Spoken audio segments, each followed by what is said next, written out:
Olá, tudo bem com vocês? Eu espero que sim.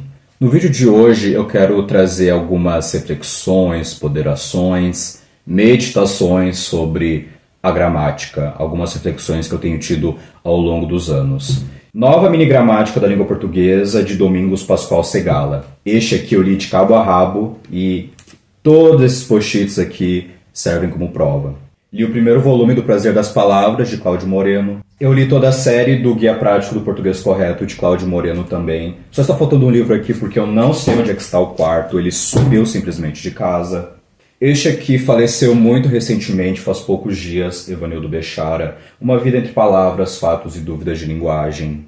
Li a 33ª edição de Não Erre Mais, do Luiz Antônio Sacconi, e também li a 23ª edição. Por um milagre, apareceu o grande dicionário Sacconi, que estava esgotado no sebo. Aí eu acabei comprando, então eu peguei muitas dicas de gramática aqui também. Minha professora de português do ensino médio me deu isso aqui de presente, praticamente, né? O Tira Dúvidas de Conjugação Verbal, do Douglas Tufano. E o livro mais decadente que eu tenho, que é Preconceito Linguístico, de Marcos Banho. Eu poderia ter o dobro, o triplo, o quíntuplo, mas eu também posso dizer que eu sei 2 ou 3 coisas sobre gramática.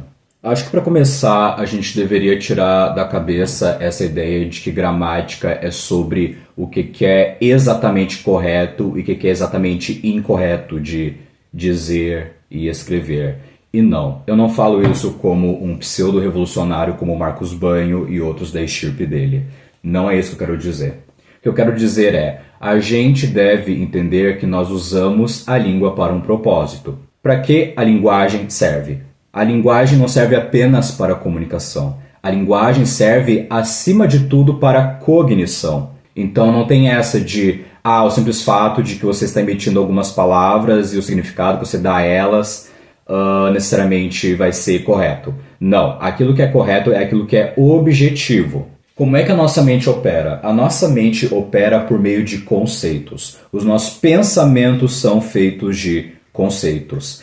E esses conceitos serão formados através da linguagem, através de palavras. Muitas pessoas têm dificuldade em expressar os seus pensamentos.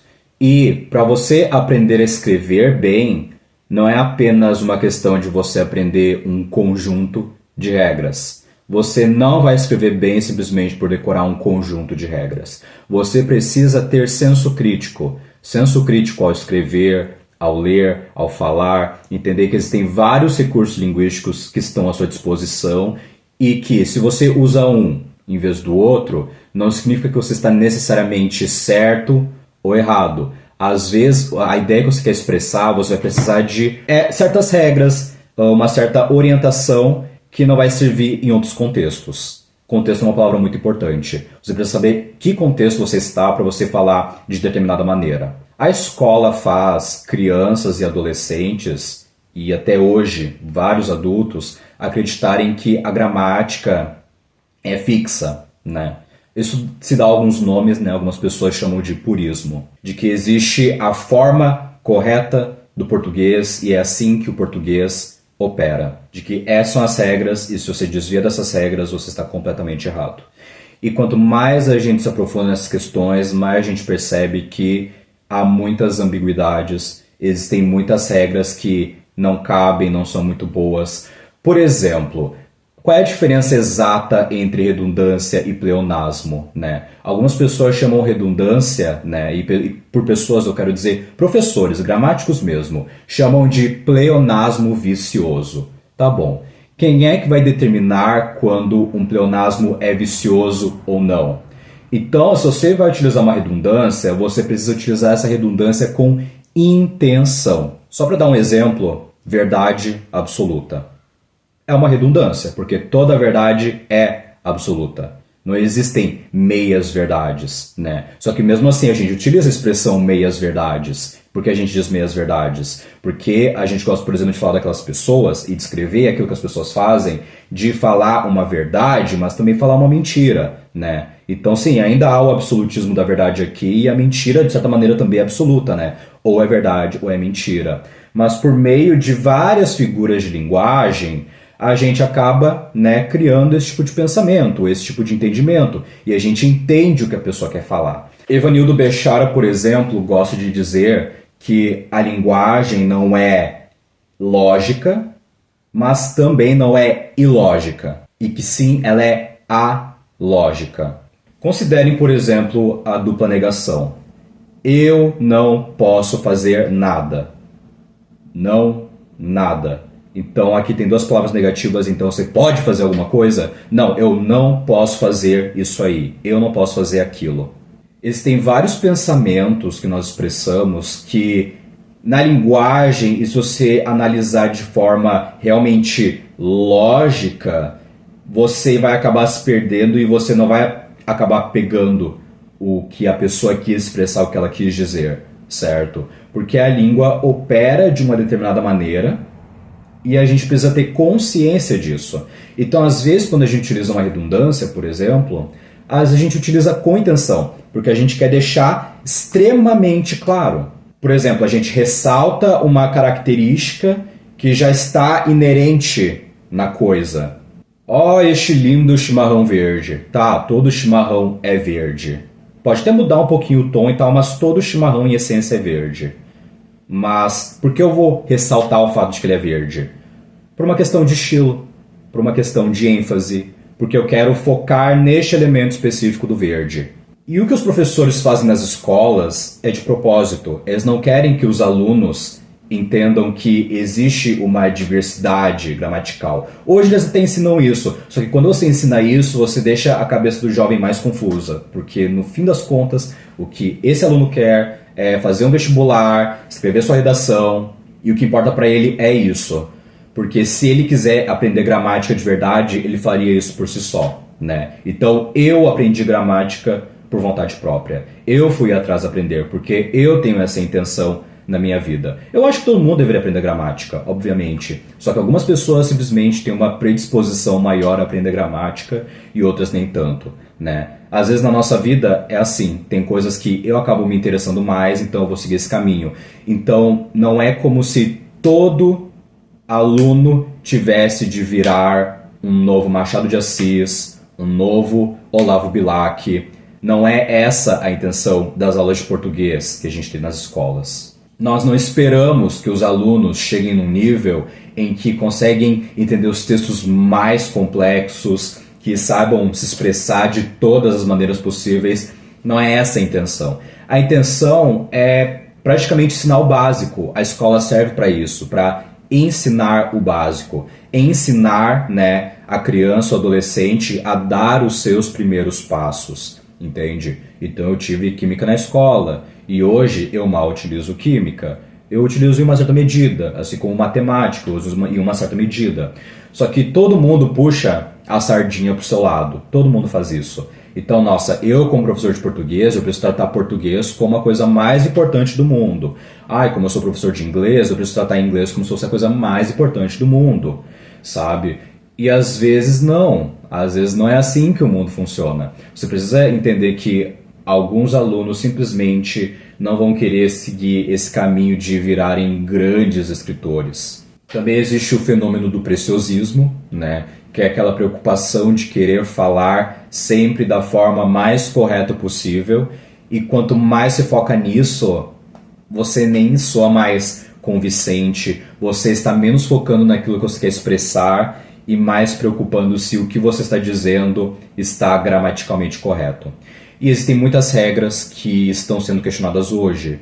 Então, por exemplo, apesar de, eu posso falar apesar do, apesar da, apesar dele, apesar dela, ou eu devo falar apesar de o, apesar de a, apesar de ele, apesar de ela.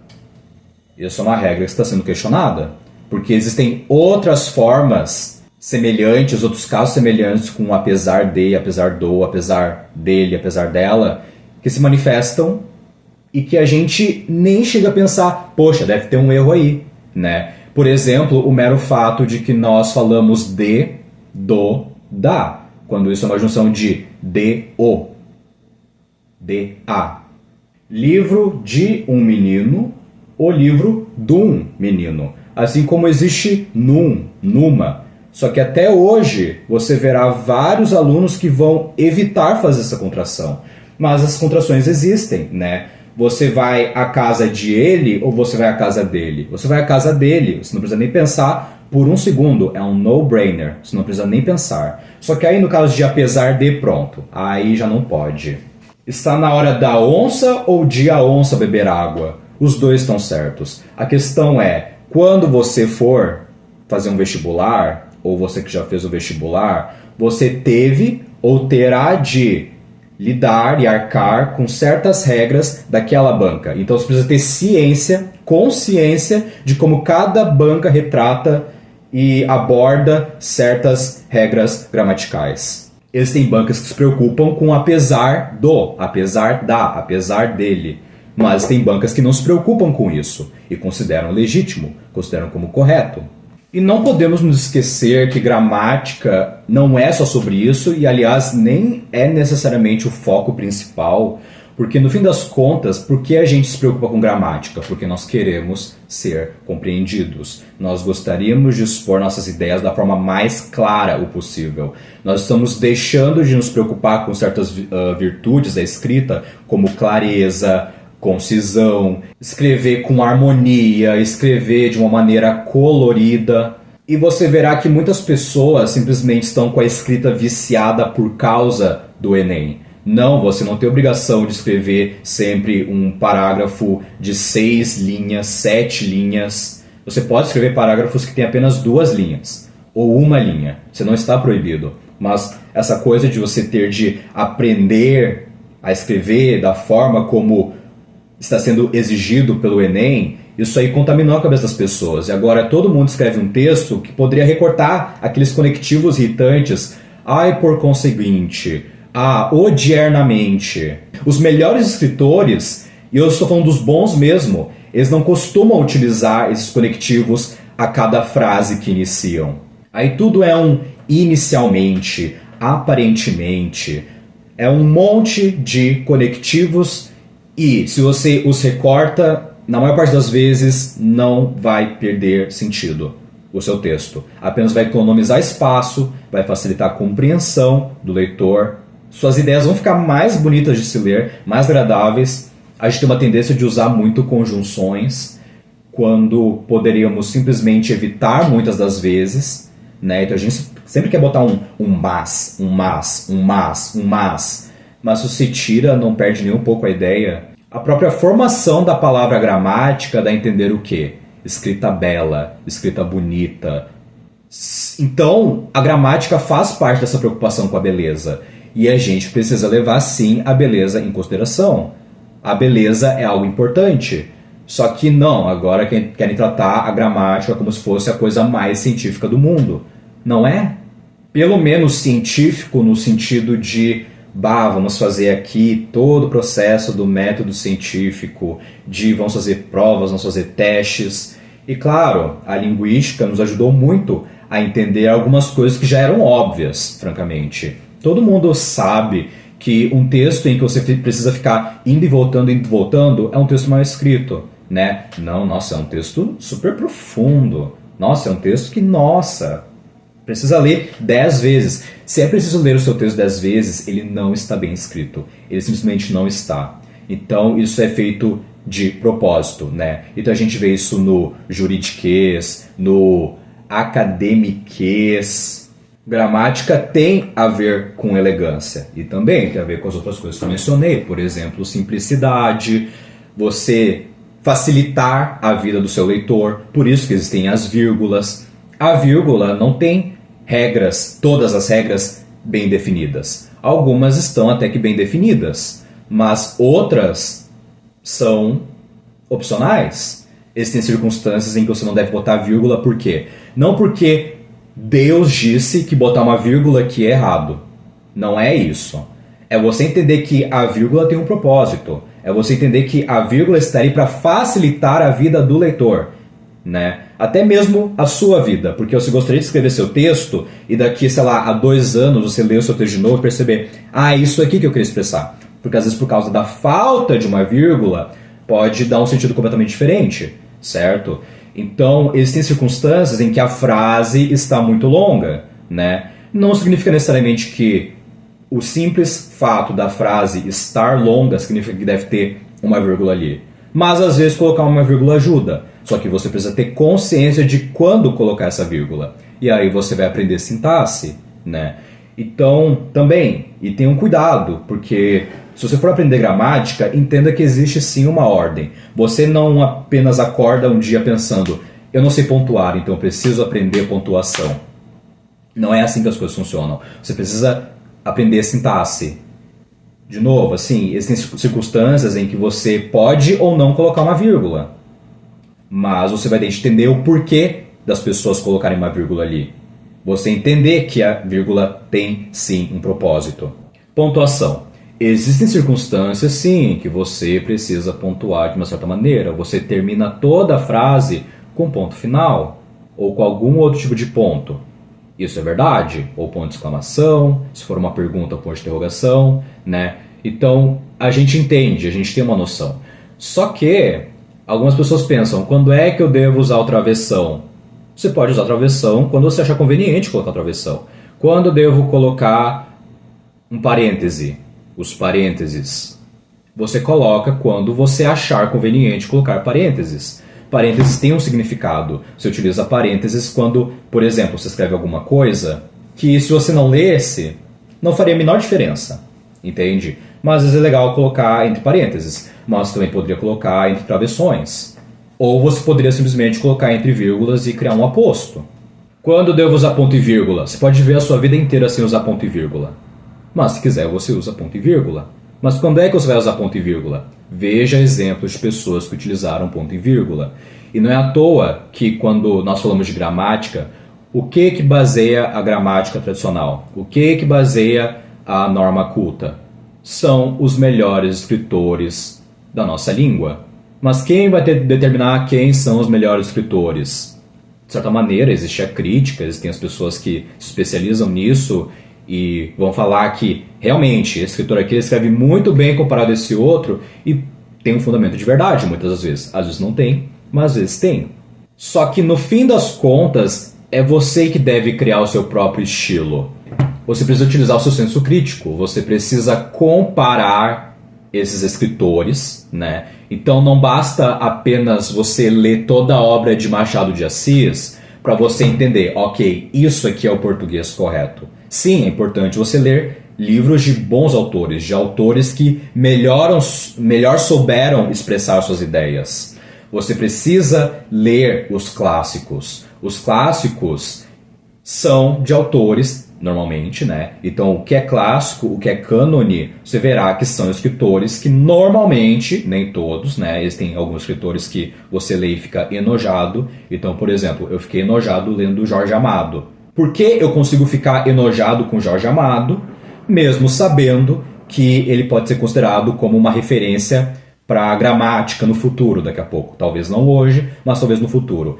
Eu devo ter o meu senso crítico, eu devo desenvolver o meu gosto linguístico, eu devo buscar aquilo que eu acho bonito, aquilo que eu acho belo, aquilo que eu creio que facilitará a compreensão. Eu quero que o meu texto se pareça dessa maneira. Eu quero que o meu texto se pareça mais com o texto destes autores do que com estes autores. E não adianta eleger um autor como o responsável por determinar o que é certo e o que é errado numa língua. Então não basta você apenas ler Machado de Assis, porque Machado de Assis, ele escreve de uma certa maneira, e cada um de nós escreve de uma certa maneira. Daqui a pouco, um autor gosta de escrever com bastantes substantivos. Existe outro que gosta de escrever com bastantes adjetivos.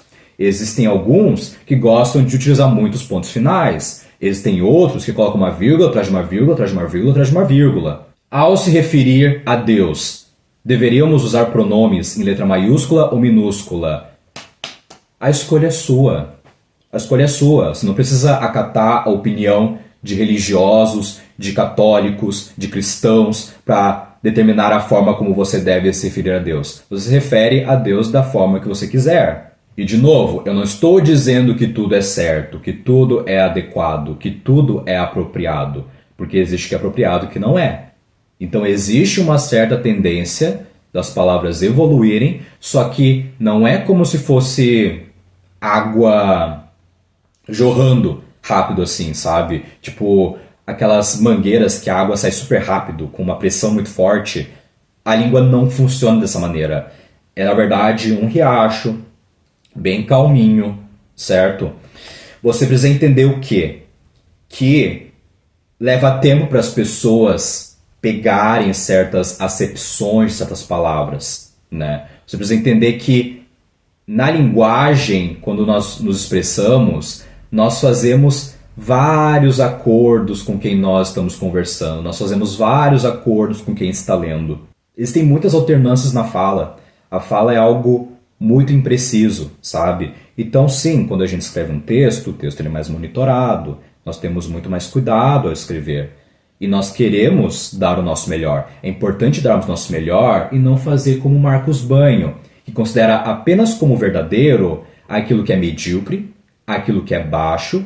Ele trata como se tudo fosse a mesma coisa. Não, quem foi instruído, quem aprendeu gramática, tem uma tendência maior a expressar os seus pensamentos de uma maneira melhor. Então você precisa conhecer gramática por causa disso, para você melhorar o seu pensamento, melhorar a sua cognição, aprender a conectar uma ideia com outra. Então quem não teve prática nenhuma e pensa, eu não vou ler livros, eu não vou me especializar, eu estou muito contente com essa classezinha que eu moro, com o bairro que eu moro, isso se chama provincianismo. Isso é um problema. Nós temos a razão.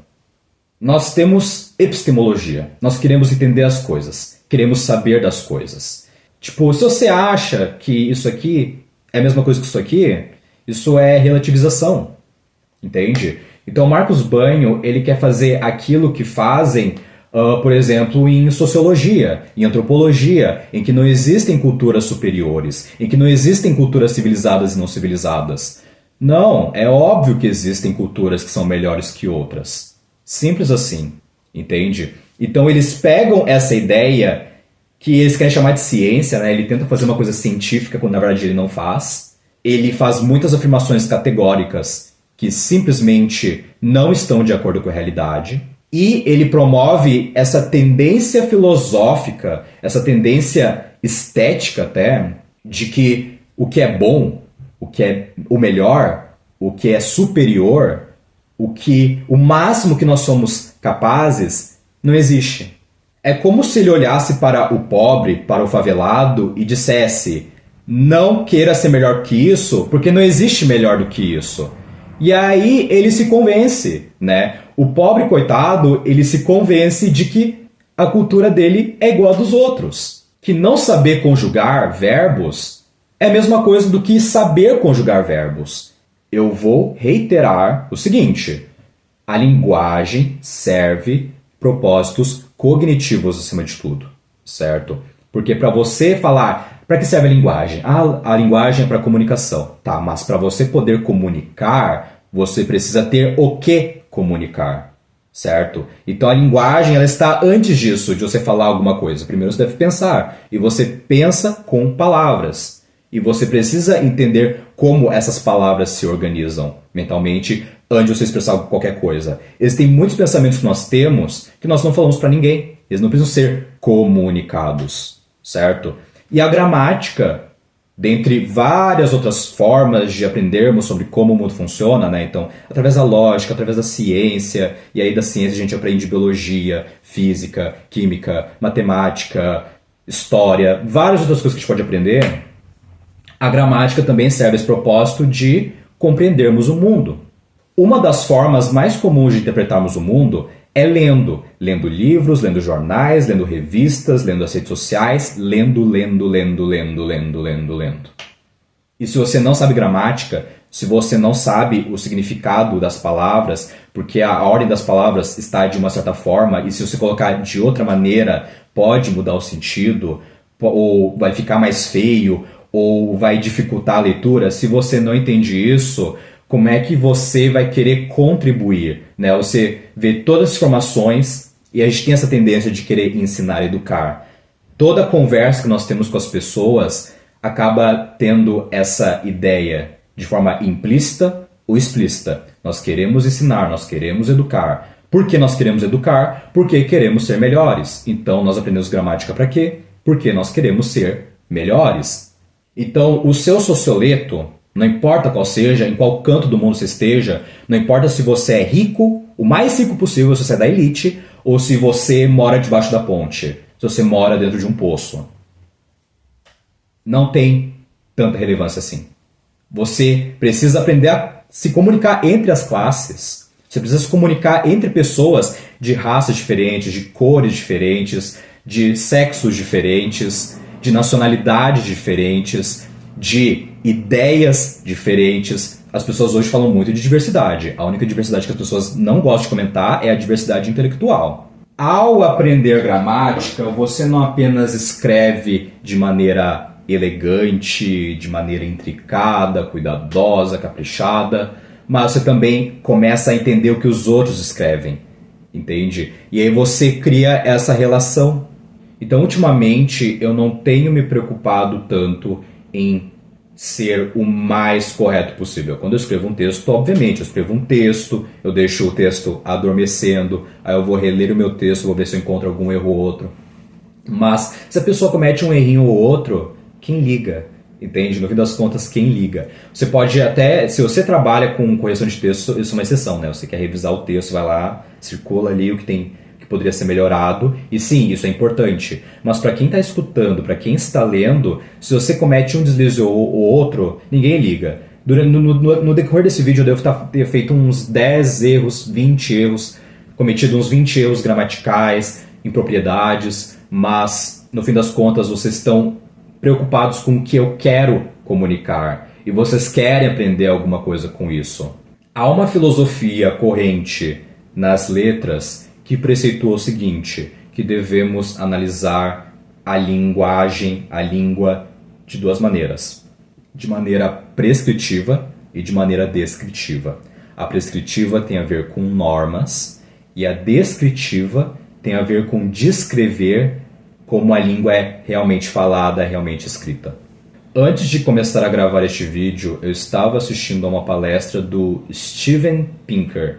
E, de certa maneira, ele busca uma moderação, um meio, em que nem os prescritivistas têm toda a razão e nem os descritivistas têm a mesma razão. Que palavras horrorosas. Os linguistas, no geral, eles utilizam argumentos tão vergonhosos que eles não percebem as várias contradições em que eles entram. Então, só uma coisa que me vem à cabeça, não preciso nem consultar o livro do Banho. Marcos Banho não nega gramática. Marcos Banho diz que existe a gramática, só que a gramática ela já está embutida, de certa maneira, nos nossos cérebros, na nossa configuração. Então, existem erros que são de fato erros, que ele diz que são erros. Mas são erros bem rudimentares, tipo um erro de conjugação crasso. De um lado, você não deve se preocupar com o que a sociedade pensa da forma como você fala e escreve. Mas por outro, você deve sim se preocupar com o que os outros pensam da forma como você fala e escreve. Isso é uma contradição. E Banho não resolve essa contradição. E como é hábito desse tipo de autor, é óbvio que ele vai chegar e falar: não é exatamente isso que eu quis dizer, não é isso que eu quis expressar, você está interpretando errado as minhas palavras. Não, eu não estou. Eu leio o que a pessoa escreve de forma literal. E é isso que a gente deve fazer. Essa é uma das melhores práticas que devemos desempenhar. Leia literalmente. Faça conclusões lógicas, porque existem muitos absurdos que são ditos e a gente fica com aquela ideia de não, mas eu preciso buscar. Não queira buscar o melhor do que a pessoa quis dizer. Não queira buscar favorecer o que a pessoa disse quando ela obviamente disse uma coisa que nega isso. Ele se acha o bambambam. Ele é super referenciado nos cursos de letras. E mesmo assim, ele comete um monte de falácias. Um monte, eu posso trazer mais uma, porque são várias. Esse cara aqui não é exemplo de nada. Eu vou trazer uma, mas esse vídeo não é sobre ele.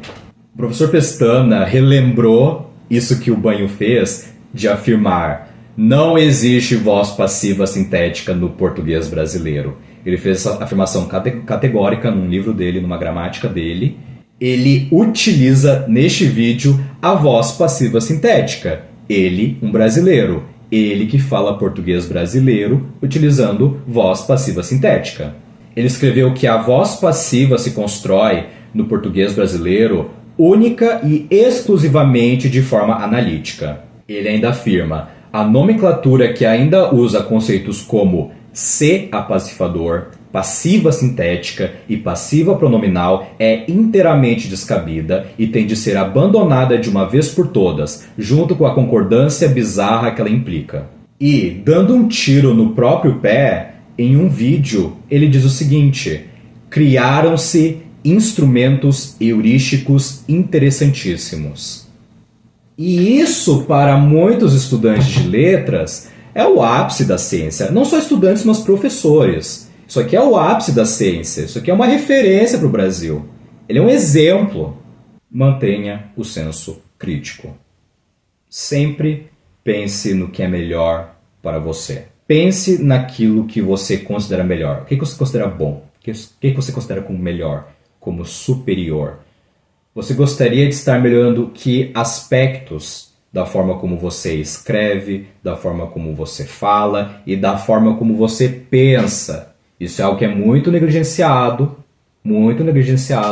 mas a gente precisa, ironicamente, pensar sobre isso. Não queira ser o tipo de pessoa que se apega a um monte de regras simplesmente porque existe senso comum, existe essas autoridades que ditam a forma como a gente deve escrever, então eu devo simplesmente seguir cegamente. Você não deve fazer nada por fé. Isso é um problema. Você não deve fazer isso por fé. Mas também não caia no buraco de quem pensa: escreva da forma como você quiser, fale da forma como você quiser, porque isso também é um erro. Você deve aprender gramática. Você deve aprender muitas coisas na sua vida. E aí um conhecimento vai se mesclando com o outro, e aí você verá a força, a potência das suas ideias, a potência da sua personalidade, a potência do seu caráter, certo? Então você não pode cair nesses dois tipos de misticismo. Você deve seguir o caminho da razão. Você não deve simplesmente... porque é errado? Porque é, pronto. Não siga esse caminho. Mas também não siga o caminho do relativista que diz tudo é certo, tudo pode ser considerado como certo. Isso é subjetivismo. Isso não é objetivo. E o que é melhor para você não é aquilo que você quer no momento, a emoção no momento, o que você quiser fazer no momento. Você gostaria de ser o tipo de pessoa que escreve de qualquer jeito? Você gostaria de ser o tipo de pessoa que faz qualquer coisa de qualquer jeito? Então eu preparo a minha comida de qualquer jeito. Eu arrumo a minha casa de qualquer jeito. Eu organizo a minha vida financeira de qualquer jeito. Você quer ser esse tipo de pessoa? Porque isso também se aplica à gramática. Você quer ser o tipo de pessoa que não é organizada? Você quer ser o tipo de pessoa que não quer expressar claramente o que quer expressar? Você quer ser o tipo de pessoa que quando escreve um texto ou fala alguma coisa, ninguém entende? Porque você deu o seu próprio significado às palavras, enquanto a maioria das pessoas utilizam essas palavras de uma maneira diferente? Você não pode torcer para que as pessoas entendam o que você quer dizer. Você deve fazer o esforço. Você deve colaborar. A gramática não serve para atrapalhá-lo, serve para ajudá-lo. Antes de você ser aquele tipo de pessoa que faz umas telas muito loucas jogando tinta e tal, primeiro aprenda as regras, o cânone, certo? Então aprenda a fazer a anatomia do corpo humano, aprenda a teoria das cores, aprenda sobre luz, sobre sombras, sobre contornos, sobre a história da arte. Porque para você quebrar regras, você primeiro precisa saber as regras em primeiro lugar. Algumas regras têm propósito. Então você precisa ver na gramática quais regras realmente têm um propósito e quais não têm, em vez de simplesmente escrever da forma como você quiser. Os dois estão vivendo de uma maneira cega, porque essa pessoa que se diz liberada da gramática opressiva, conservadora, fascista, ela só está presa de outra maneira. Ela está presa com os seus sentimentos, suas emoções, sua irracionalidade, os seus caprichos. A pessoa está nessa condição. Então tudo para ela é certo, porque ela é quem está fazendo. E já que é ela que está fazendo, isso é correto. Então a definição de ética para essa pessoa é o quê? O que eu faço está certo pelo mero fato de eu estar fazendo. E não porque existem critérios, porque existem parâmetros, que existem indicações do que é o correto a se fazer. Outro benefício de aprender gramática é a facilidade que você terá aprendendo outras línguas, porque se você não entende o que é a ordem sujeito, verbo, objeto, se você não entende o que é isso, você vai ter dificuldade de entender, no inglês a gente coloca o objeto aqui, o verbo assim, a gente coloca o sujeito assim, aí no português a gente faz de uma forma um pouco diferente, aí nessa outra língua funciona de uma forma completamente diferente. Se você não entende esses termos básicos de gramática, como é que você espera aprender outra língua? Então, gramática está aqui para ajudá-lo. Quando você vai escrever um texto e você escreve uma palavra, você pensa, essa palavra é assim mesmo? Será que eu não estou usando um substantivo, um adjetivo, quando era para estar usando um advérbio? Mas o que é um advérbio? Se você entende gramática, você entende morfologia, você entende sintaxe, pontuação, entende sobre estilo, isso aumenta a sua compreensão de mundo.